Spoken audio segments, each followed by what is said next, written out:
BRS వాదన అసలు పాలమూరు రంగారెడ్డికి సంబంధించిన 90 టీఎంసీల నీళ్లు వాడుకునే బదులు 45 టీఎంసీలకు ఎందుకు కుదించారు? ఇది తెలంగాణకు ద్రోహం చేసినట్టు కదా, దక్షిణ తెలంగాణ నిండా ముంచినట్టు కదా, దక్షిణ తెలంగాణ బీడు బారిపోవడానికి కారణం కాంగ్రెస్ ప్రభుత్వం కాదా? లోపాయికారు ఒప్పందం బనకచెర్ల సంబంధించిన వ్యవహారంలో ఆంధ్రాతో అంటకాగారు, ఆంధ్రాకు అమ్ముడుపోయారనే ఆరోపణకు మీరు ఏం చెప్తారు?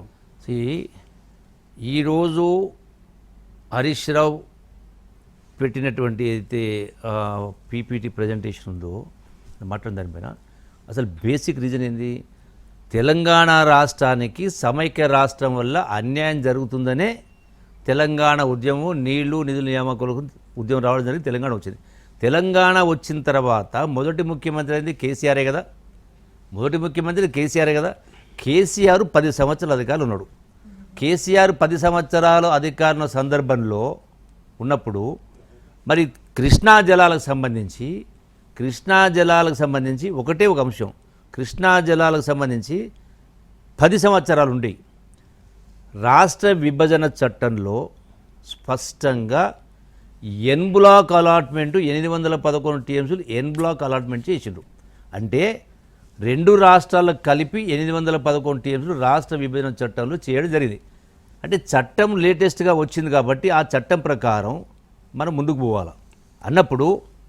పోవాలన్నప్పుడు మరి కేసీఆర్ ఏ ఉద్దేశంతో 10 సంవత్సరాల పాటు 299 టీఎంసీలు తెలంగాణకు, 512 టీఎంసీలు ఆంధ్రాకని 10 సంవత్సరాల సంతకాలు పెట్టిన సాక్ష్యాలతో సహా ముఖ్యమంత్రి రేవంత్ రెడ్డి గారు సభలో ముందుంచడం జరిగింది.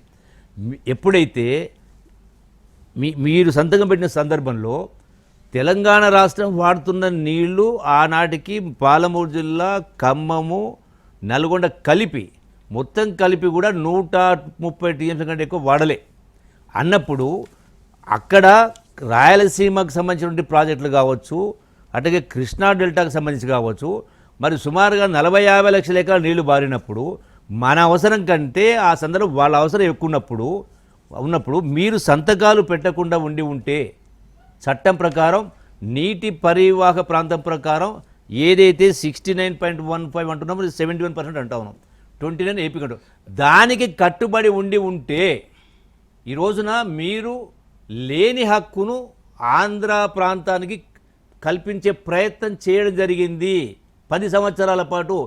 ఎందుకు అనేది ప్రశ్న సమాధానం చెప్పాలి.